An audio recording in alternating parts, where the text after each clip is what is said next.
하나님, 이 땅 가운데 전염병이 있고 아버지 세상이 악해질지라도 하나님은 여전히 살아계셔서 우주 만물을 통치하십니다.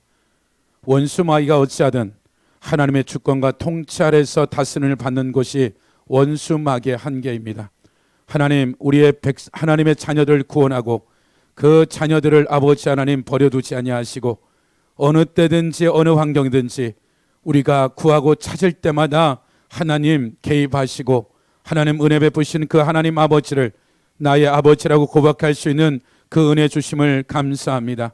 아버지 하나님, 영원한 것에 소망을 두고 이 땅을 살아가는 것이 막연한 것들이 아니라 이 땅을 살아가면서 그 나라를 맛볼 수 있고 그 나라를 걸어갈 수 있고 그 나라의 것들을 아버지 하나님 우리의 삶 가운데 아버지 하나님 볼 수 있고 들을 수 있는 그러한 세대 가운데 불어주심을 감사합니다. 아버지 하나님, 이전 선조들이 쌓아놓았던 은혜들, 이런 말할 수 없는 그 아버지 하나님 은혜뿐만 아니라 아버지 이 세대 가운데 이 한 해 동안에 줄 또한 은혜를 주님 앞에 기대하고 바라봅니다. 아버지 하나님, 모든 이들에게 긍휼과 공평하게 주님 그 은혜를 베푸시는 하나님, 각자의 삶에 하나님의 그 공급하심을 볼 수 있고 잡을 수 있고 아버지 하나님, 저들이 취해낼 수 있는 그러한 영적인 상태가 되어져서 언제든 어느 때든 하나님이 주시고자 하는 그 은혜들을 아버지 하나님 믿음으로 아버지 하나님 취해낼 수 있는 그러한 은혜를 베풀어 주심을 감사드립니다. 아버지 하나님, 이 시간 또 주님 앞에 내어드립니다. 내 삶의 한 주간을 내어드리고 또 새로운 삶을 주님 앞에 결단하오니 주님으로부터는 위로부터는 은혜를 부어주시고 아버지 하나님, 때마다 시마다 이 땅의 기름진 목을 채워주셔서 아버지 우리의 남은 아버지 생애 동안에 오직 주 예수 안에서의 그 은혜의 크신 것들을 아버지 감사함으로 살아갈 수 있도록 역사하여 주옵소서. 이 시간도 아버지 하는 여러 형편과 사정으로 나오지 못하는 사랑하는 남정과 여정들이 있사오니 있는 것에 은혜가 있게 하여 주시고 주님 긍휼과 은혜를 베풀어 주옵소서. 주의 종이 또 아버지의 말씀을 선포하고 가르치는 자리에 섰사오니 주님 도와주시고 성령으로 이끌어 주옵소서. 감사드리며 예수님의 이름으로 기도했습니다. 여호수아 6장입니다. 저번 주 이어서 우리가 같이 봅니다.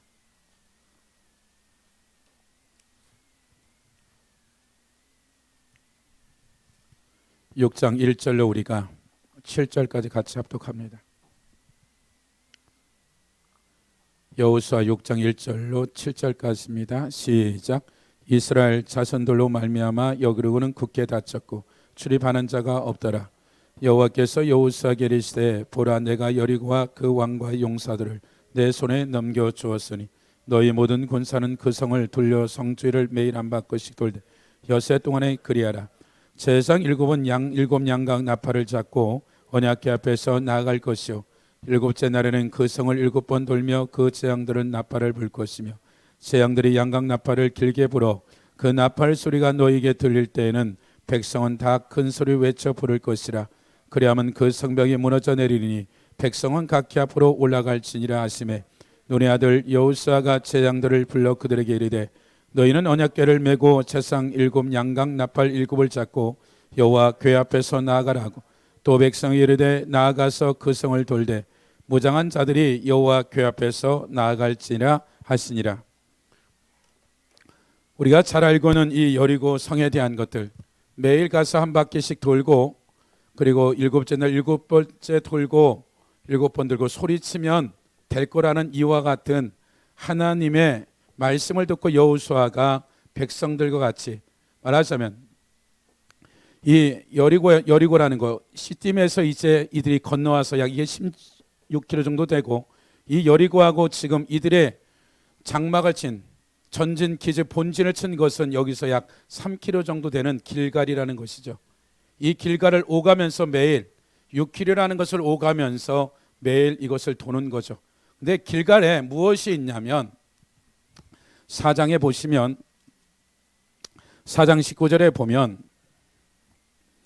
첫째 날 11일에 백성이 요단에서 올라와 여리고 동쪽 경계 길갈에 진침해 여호수아가 요단에서 가져온 그 12돌을 길갈에 세우고 이스라엘 자손들에게 말해 이르되 후일에 너희의 자손들이 그것을 아버지에게 묻기를 이 돌이 무엇이 뜻이냐고 하거든 너희는 너희 자손들에게 알게 하여 이르기를 이스라엘의 마른 땅을 밟고 이 요단을 건넜음이라. 말하자면 이 길갈에는 아마 가장 잘 보이는 자리에 12개, 얼마나 큰지는 모르지만 12개의 돌을 그들이 이 요단을 건널 때 두 가지죠. 하나는 요단 안에 있는 12개의 돌을 취하여서 길갈에 가꾸고, 또 하나는 이 가나안 땅에 있는 12개의 돌을 취해서 그 제사장들이 서 있는 그곳에 갖다 놓죠. 이유는 모르지만 바깥에 있는 돌을, 땅에 있는 돌을 갖다 요단 중앙에 갖다 놓게 하고, 또 요단강에 흘러서 이 물귀 안에 있는 이 땅에 있는 돌을 길갈에 갖다 놓는 거죠. 아마도 이들이 모든 백성들이 이 돌을 볼 수 있는 자리에 갖다 놓으면서 아마도 이들이 이 여리고를 도로로 갈 때도 이 돌을 보았을 것이고, 이 여리고를 돌고 돌아왔을 때도 이 돌을 보았을 거라는 거죠. 말하자면 모세 때 홍해를 건너고 나서 3일 만에 물이 없어서 그들이 원망 불평한 것은 전혀 다른 어떠한 상상, 그 모세 때와는 전혀 다른 이 여호수아 세대들이 반응하고 있는 것들이죠. 어떤 것에 대해서 요단을 건너라고 해서 토도 달지 아니하고, 그 가운데 가서 돌을 주워 오라고 해도 토도 달지 아니하고, 이거를 또 갖고 가야 되는 거죠. 꽤 많은 거리를 걷고 가야 하는 거예요. 그러면 10km 가까운 거리를 가야 될 거예요. 그렇다면 이 거리, 이런 상황들 가운데 심지어는 이제 여리고에서 전쟁을 해야 되는데 그 여리고성을 그냥 돌아라 라는 이것에 대해서 성경에서 어떤 사람도, 속으로는 정말 그러할까라는 의심이 있을지 모르지만 성경의 기록에는 그러한 말들이 하나도 기록되지 않았죠. 우리가 저번 주에 보았듯이 하나님이 군대 장관을 보냈다라는 것은 이 전쟁에 누구에게 속했다? 하나님께 속했다. 말하자면 너희가 가나안 땅을 정복하는 데 있어서 너가 해야 될 일은 하나님을 하나님으로 인정하고, 말씀 앞에서 너희가 좌우르나 치우치지 아니하고 하나님의 말씀대로 살아간다면 내가 애굽에서 행했듯이 40년 광야에서 먹이고 입혔듯이 너희들도 그렇게 할 거라는 거죠. 그럼에도 불구하고 하나님은 이들에게 이제 이 요단을 건너가서도 하나님이 이 요단 동편에 있는 이 지역도 하나님이 정복해서 이들의 삶에 대한 실제적인 전쟁도 경험할 뿐만 아니라 또 다시 요단을 건너서 그들의 요단을 건널 때 초자연적인 것들, 또 이것에 가서 일어나는 할례나 그들에게 있어서 유월절이나 또한 몸에 거두는 시기의 이 모든 것들이 조금만 우리가 관심을 가져보면은 하나님이 여리고성의 전쟁을 위한 철저한 한차의 오차 없이 이 이스라엘 백성에 대한 배려고, 이로 말할 수 없는 그들의 생각 가운데 얼마나 하나님이 치밀하게 이들을 위해서 계획하고 준비했는지를 알 수 있다는 것이죠. 우리가 먼저 창세기 22장으로 가보시면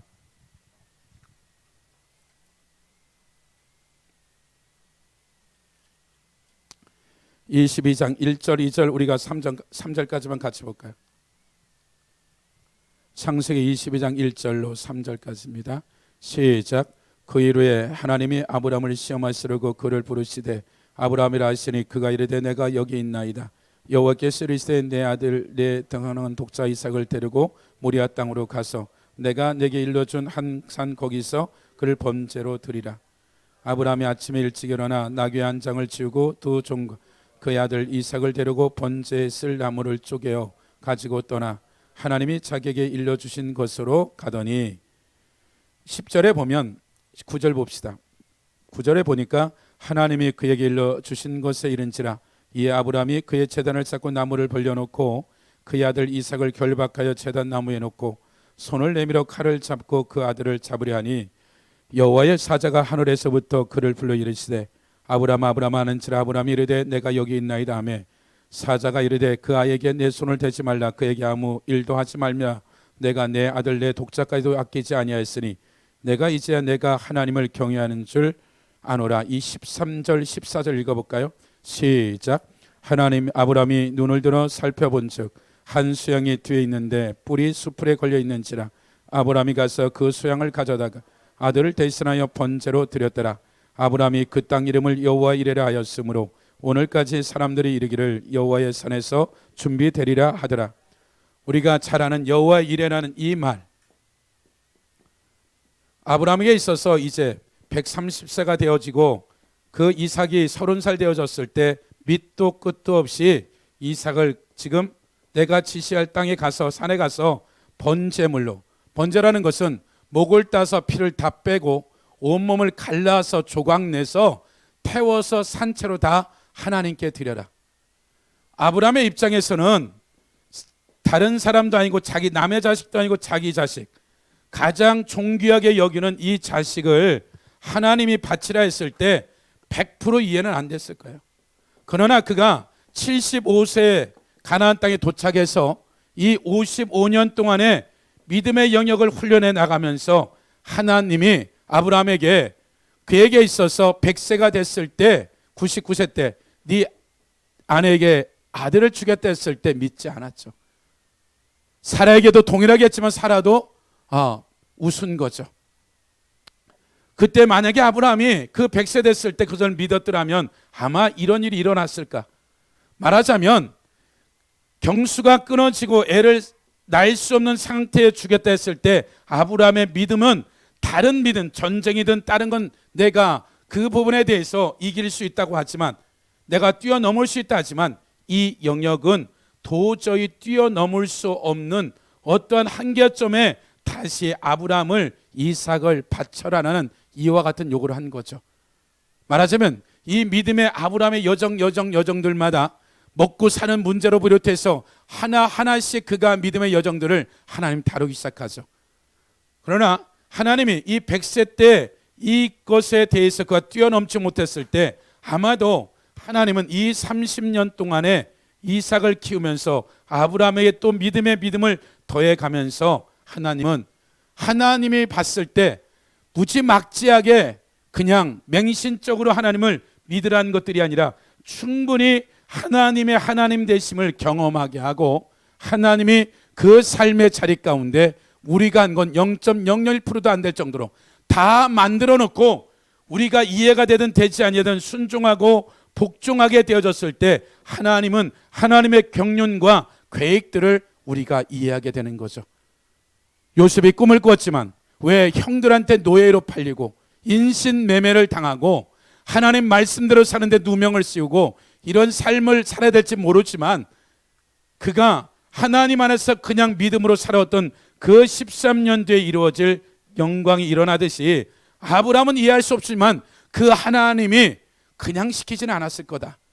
이해는 되지 아니할지라도 내가 하나님 앞에 시키는 대로 하겠다라고 결단했을 때 일어난 일들이죠. 그러니까 여호와 이레는 그냥 아무 때나 여호와 이레가 일어나는 것들이 아니라 하나님의 세면 음성 앞에, 말씀 앞에 순종되어져만이 여호와 이레이지, 그 이레는 내가 기도를 많이 한들 무엇을 하든 그 결정적인 순간에 내가 하나님 앞에서의 옛사람 아담 안에 있는 육신의 생각을 쫓아갈 건지 아니면 성령의 지시를 따라 진리를 따라 순종할 건지를 매 순간 결정하는 것이 우리의 목인 거예요.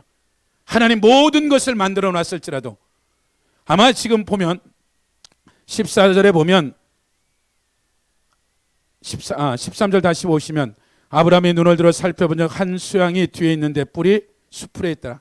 최소한 어떻게 하나님이 여기에 갖다 놨는지는 모르지만 하나님이 여기에 갖다 놓은 거죠. 파이어에서 갖다 놓은 것들이 아니라 그 염소 뱃속서부터 이를 태어나게 해서 누가 길렀는지 어떻게 했는지는 모르지만 번제물로 드릴 수 있는 흠이 없이 완전하게 하나님이 준비한 최소 1년은 된 이 염소, 수염소를 갖다 이것에 갖다 놓은 거죠.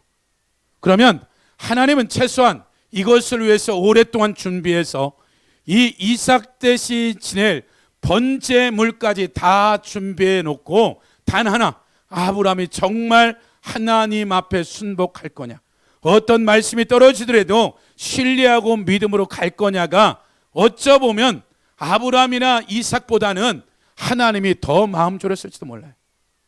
이렇게 준비를 하고 하나님이 주시고자 하는 이루 말할 수 없는 은혜에 준비된 것들이 이 아브라함이 이삭을 바쳐야지만이 되어지는 하나님 앞에 오는 이 은혜들, 하나님이 이를 위해서 준비되어진 이와 같은 것을 받을 수 있는 것들이죠.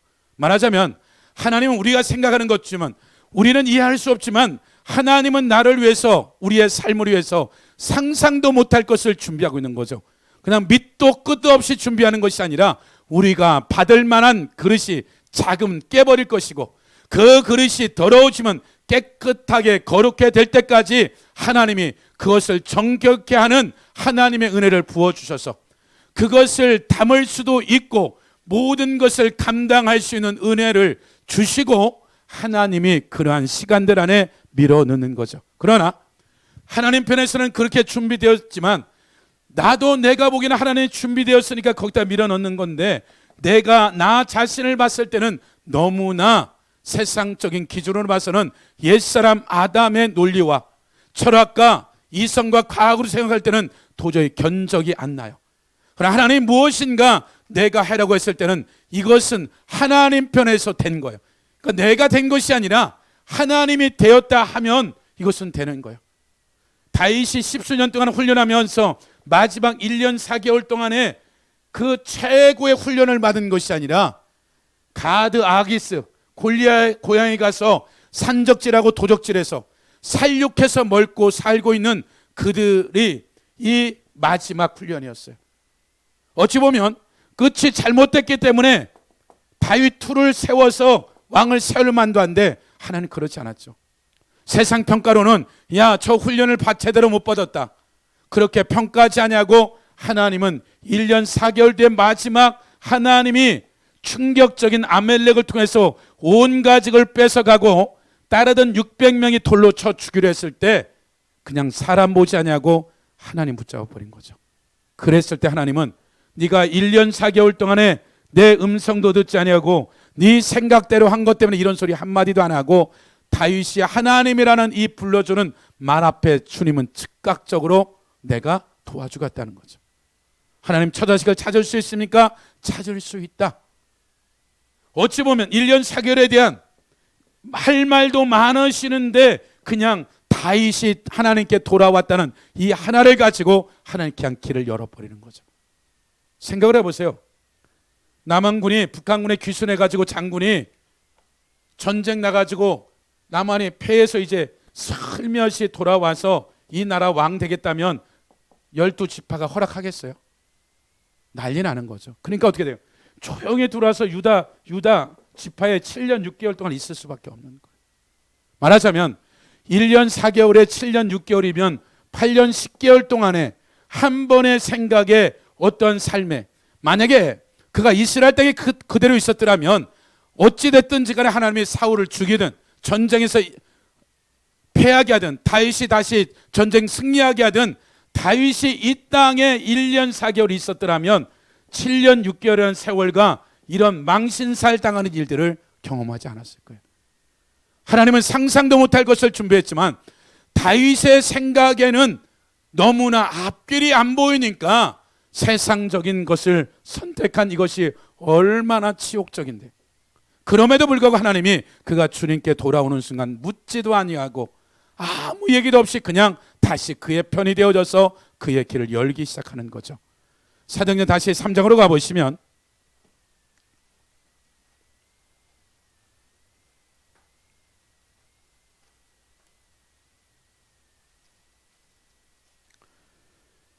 (3장 1절에) 제9시 기도실 안에 베드로와 요한이 성전에 올라가서 나면서 먹게 된 이를 사람들이 메고 오니 이는 성전에 들어가는 사람들의 구걸하기 위하여 날마다 미문한 성전문에 두는 자를 우리가 호레호서 배웠어요.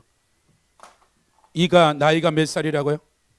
4장 보시면 4장 22절에 보면 이 표적으로 병 나은 사람은 40여세나 되었더라. 말하자면 하나님이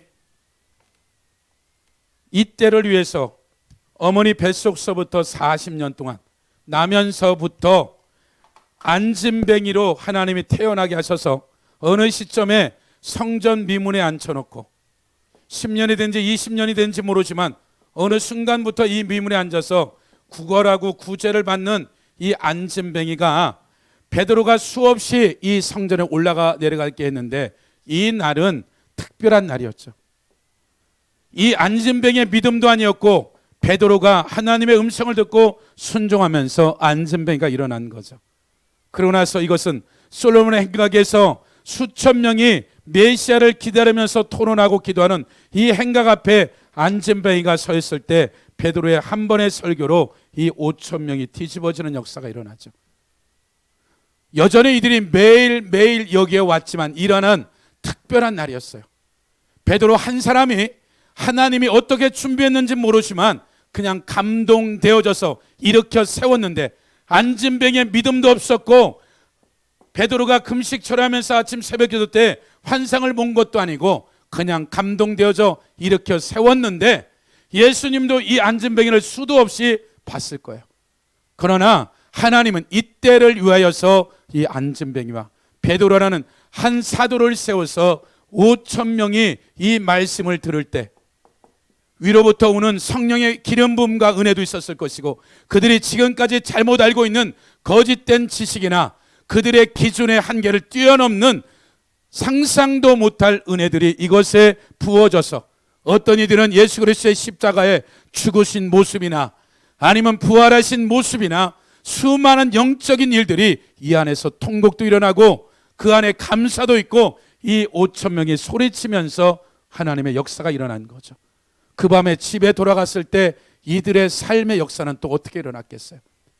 가서 집집마다 내 자식, 내 아내, 내 남편, 내 부모, 내 친구, 우리가 죽였던 얼마 전에 6월절 날 죽였던 그가 메시아라는 이와 같은 얘기들을 밤이 새도록 그들이 울며 기도하며 역사적인 일들은 하나님이 40년 동안 한 영혼의 재료를 준비해 놓고 하나님 역사를 이루어버린 거죠.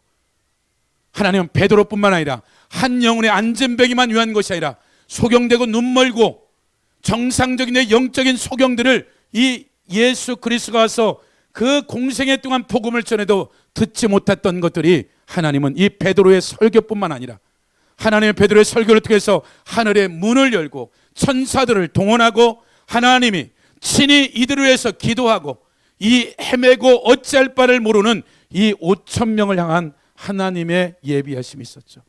감옥에 가두고 다음 날 대장 서기관들은 재판하지만 베드로는 여전히 복음을 전하는 거죠.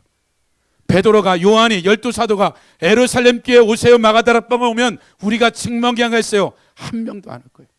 그러나 하나님은 12사도나 많은 하나님의 사람들뿐만 아니라 그들의 한계에 매여서 어찌할 바를 모르는 이 솔로몬의 행각에서 메시아를 찾고 있는 5천 명이나 그 예수 그리스도를 주도적으로 죽였던 대제사장 서기관과 바리새인들도 하나님은 동일한 기회를 주었고 동일한 은혜를 줬어요. 안진뱅이나 5천 명한테 위로부터는 은혜를 붓고 이 바리새인과 대제사장 서기관들에게는 그런 은혜를 안 부었다. 아니 부었어요. 똑같이 부었고 그들의 양심에 찔림도 왔지만 이유인즉 어떤 건지 모르면 기득권인지 무엇인지 모르지만 그들에게 들릴 정도로 베드로는 설교했을 거예요. 그리고 성령이 그들의 양심에 찔림을 줬을 거예요. 5천 명의 행각에 있는 성경에 대한 연구가 이 바리새인과 서기관들과 대제사장이 한때는 성경에 대해 얼마나 능통해 있어요. 그들의 동일한 양심이 찔림을 받을 수밖에 없는 것들이 보면 4장에 보면 14절에 보면 4장 13절 14절 그들이 베드로와 요한이 담대하게 말함을 보고 그들을 본래 학문 없는 범위로 알았다가 이삭의 음에 또 전에 에스와 함께 있던 줄로 알고 또 병 나은 사람이 그들과 함께 서 있는 것을 보고 비난할 말이 없는지라. 다음 날 증인으로 보여 최소한 이 안진뱅이가 미문에 있는 것을 대장 서기관 다 본 사람들이에요. 이사야 35장 42장 곳곳에 그분이 오신 메시아가 오면 소경의 눈을 뜨고 안진뱅이 일어나겠다라는 이와 같은 것을 실제적으로 성경이 이루어진 사실들, 예수님이 안진뱅이가 소경 죽은 자를 살리고 귀신을 내쫓는 이것이 선지자들이 말한 것들을 다 대제사장이나 이들이 기억하고 있고 그뿐만 아니라 실제 당신이 보았던 어디서 고쳐온 것이 아니라 여리고나 베델이나 사마리아에서 고쳐온 것이 아니라 당신네들이 매일 보았던 40세 된 안진뱅이가 그 메시아 예수를 통해 회복됐다는 증거물을 앞에 놔두고도 그들이 그 은혜를 거절해 버린 거죠. 하나님은 5천 명이나 안진뱅이라 이 영적 지도자들도 동일하게 긍휼과 은혜를 베풀어 줬지만 그것을 믿음으로 취할 수 있는 것은 그렇게 많지 않았다라는 거예요. 뇌기 23장으로 가보시면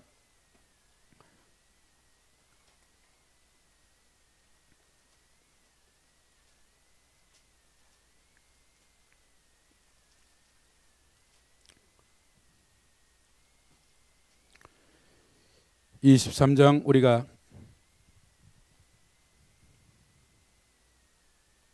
9절부터 우리가 볼까요? 9절부터 23장 9절로 14절까지 시작. 여호와께서 모세에게 말씀하여 이르시되 이스라엘 자손의 말에 이르라.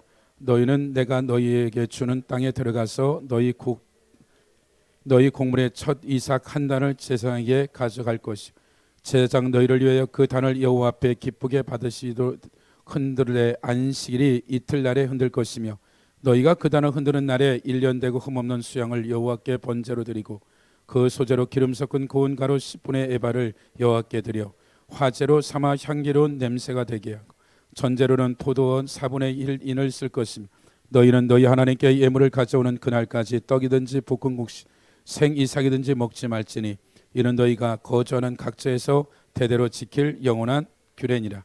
말하자면 가나안 땅에 들어가걸랑 너희가 보리추수 밀추수 할 때 첫 번째 그 초실절을 드리듯이 하나님 앞에 드려야 된다. 지금 이 얘기를 하고 있는 거죠. 그러면 우리가 방금 보았던 여호수아서에 다시 가보시면 5장에 가보시면 여호수아 5장 보세요. 우리가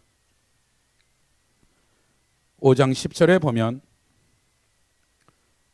또 이스라엘 자손들이 길갈에 진쳤고 그달 14일 저녁에는 무엇을 하는 날이냐면 1년 된 수염소를 양을 잡아다가 이제 놔뒀다가 10일째 되는 날, 그러니까 10일째 되는 날 어떻게 되냐면 요단강을 건너날 10일 날 길갈에게서 그 하나 유월절을 드릴 것을 지금 준비한 거예요.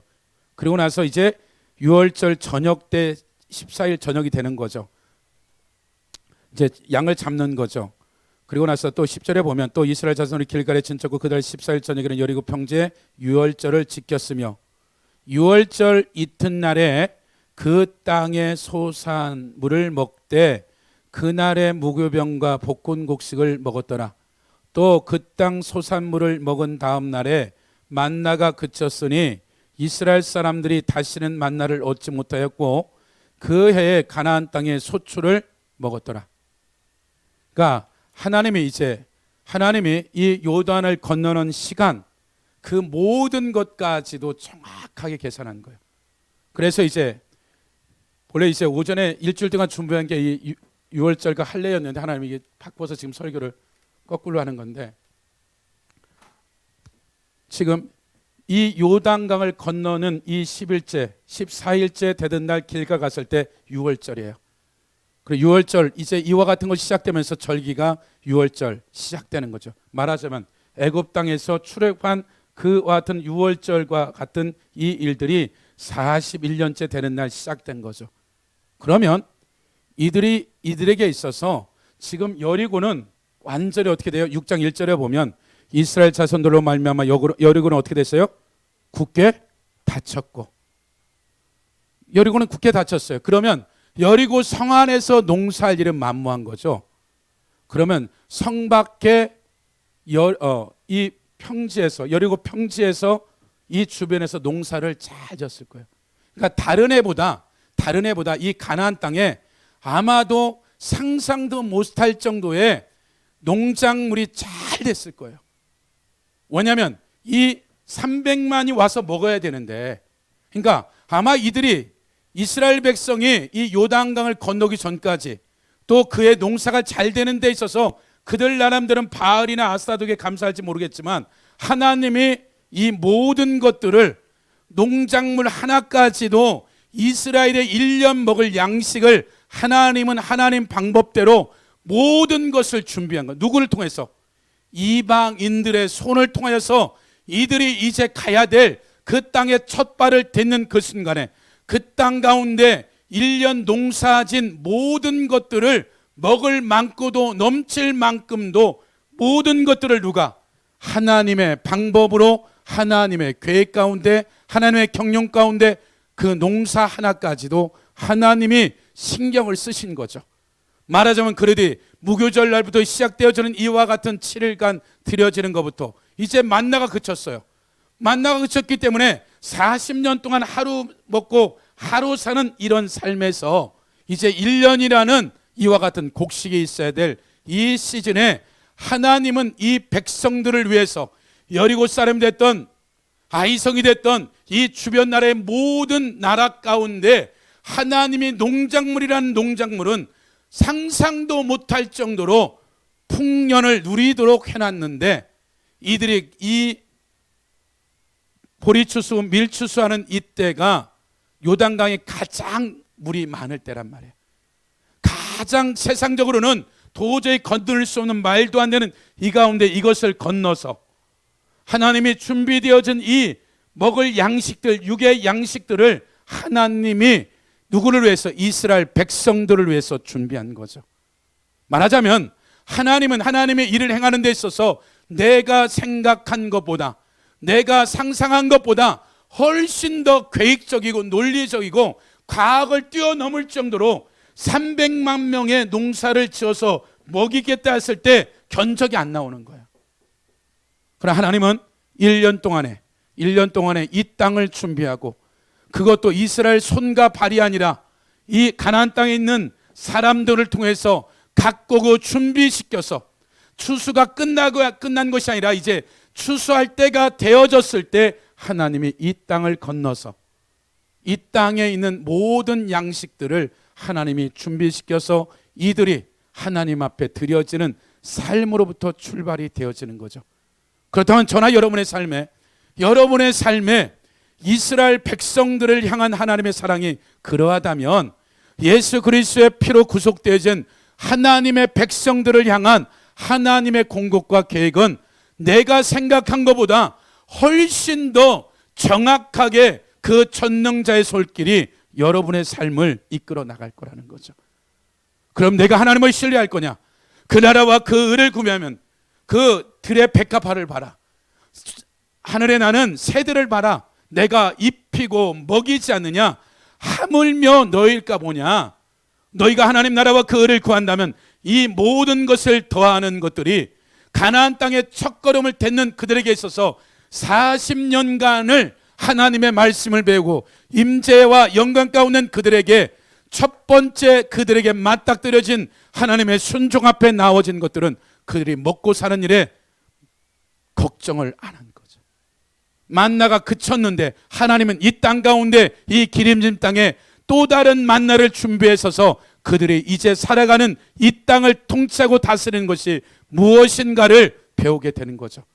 하나님이 그러니까 요단을 건너기 가나안 땅을 정복하기 전에 이 많은 것들을 하나님이 상상도 할 수 없을 정도로 준비했다면, 그러나 저나 여러분의 삶에 있어서 이스라엘의 이 여호수아 세대만이 아니라 하나님의 나라 가운데 예수 그리스도 안에 구속받은 여러분의 삶에 여러분들을 향한 하나님의 준비는 동일하시다라는 거예요.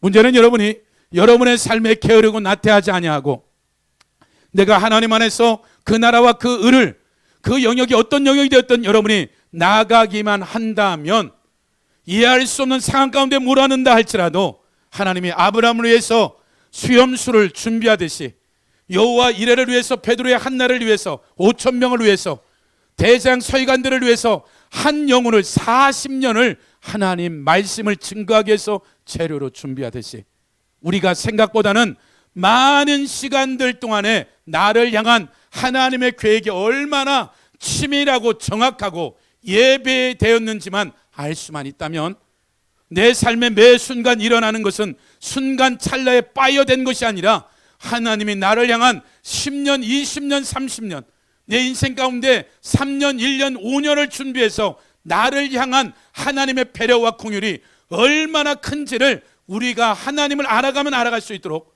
내가 준비한 것보다는, 내가 생각한 것보다는 상상도 할 수 없는 것을 하나님의 사람들을 통해서, 전능자의 손길을 통해서 예비되어 것을 우리가 그것을 먹을 거냐, 아니면 다윗 시편 23편의 원수의 목전에서 상을 차려주신다. 당신의 자식이 구테타를 일으켰는데 다윗은 원수의 목전에서 이 모든 구테타가 평정되어지고 잔치상 축제장이, 이러한 잔치상이 벌어지겠다는 걸 고백한 거죠. 말하자면 우리는 다윗이 얘기한 대로 그가 구테타가 평정되고 돌아오죠. 마찬가지로 하나님은 우리를 향해서 매번 상상도 못할 영적, 육적, 원적인 하늘과 이 땅의 기름진 복을 주기 위해서 하나님 방법으로 준비되어지는 이것을 발로 차버리는 거죠. 왜? 내 이성과 논리와 세상 경험으로 이것을 판단하는 거죠. 하지 마라. 계산하고 내 세상에서 배웠던 이런 기준을 가지고 이 부분들은 절대로 지나가 버리는 거죠. 여호수아 2세대에 다 건넜을까? 모세 세대 때 모세를 안 따라온 사람도 있었을까? 뭐 여러 가지예요. 그러니까 저나 여러분의 삶에 있어서 하나님이 여러분들에게 무엇인가 명령하는 것은 여러분의 인지가 되지는 안 되든 여러분이 할 수 있기 때문에 하나님이 여러분에게 들려주시는 거예요. 그건 그 다음에 뭐예요? 그냥 여러분이 가는 거예요. 가지 않고는 그 결과는 아무도 맛볼 수 없어요. 어떠한 간증을 들은들 그것은 내게 아니에요. 그 사람이 경험한 거예요. 내가 순종하지 않은 건 다 간접이고 내게 될 수가 없어요. 성경에 기록된 말씀들이, 이 말씀이 내 말씀으로, 내 말로 실제로 내 삶에 통치되고 다스려지는 것은 실제 사건과 문제가 생겼을 때 하나님이 원하는, 내가 원하는 것이 아니라 하나님이 원하는 것을 여러분이 선택하게 되어지면 그 길은 막을래야 막을 수도 없고 그 길이 무너질래야 무너질 수, 왜? 그 전능자가 이 길을 책임지는데 누가 막겠냐는 거예요. 여리고성이 35도 각도로 해서 돌로 쌓아놓은 거예요. 도저히 이건 무너질 수 없다는 거예요, 과학적으로. 그들의 목소리겠어요? 하나님의 손길이죠. 천사가 왔든지 무너뜨린 거예요. 그것도 밖으로 무너진 것들이 안으로 폭삭해버린 거죠. 그래서 전쟁이 하나님께 있다는 것을 하는데 막무가내로 가는 것들이 하나님이 그들에게 이루 말할 수 없을 그 전쟁에 위로하고, 당장 그 전쟁의 여리고는 무너지지 않았지만 하나님이 우리를 위해서 아마 밤새도록 이 여리고를 건너고 나서 그들이 나락을 뵈면서 그랬을 거예요. 하나님이 이렇게 준비했구나. 아브라함을 위해서 수염수를 준비했듯이, 여호사밧을 위해서 그 천사들을 준비했듯이, 시스기를 위해서 한 천사가 아수르의 18만 5천을 쓸어버리듯이 내가 순종하는 순간에 그 하나님의 하늘의 것들이 이 땅 가운데 나타나고 만져지는 역사가 일어나는 것을 많은 선진들이 경험한 거죠. 저나 여러분의 삶에, 여러분의 싸움이 여러분의 실력에 달려있는 것이 아니라 하나님 말씀의 실력과 하나님 앞에 순복할 거냐에 달려있는 것이지 내 외형적 사이즈나 어떠한 세상적 시스템이 아닌 거예요. 그래서 하나님의 사람들은 하나님의 음성 앞에, 하나님의 진리 앞에, 성령의 지시 앞에 여러분들이 순복한다면 우리 삶에 그 초롱성과 같은 여리고성도 하나님이 무너뜨리는 거죠.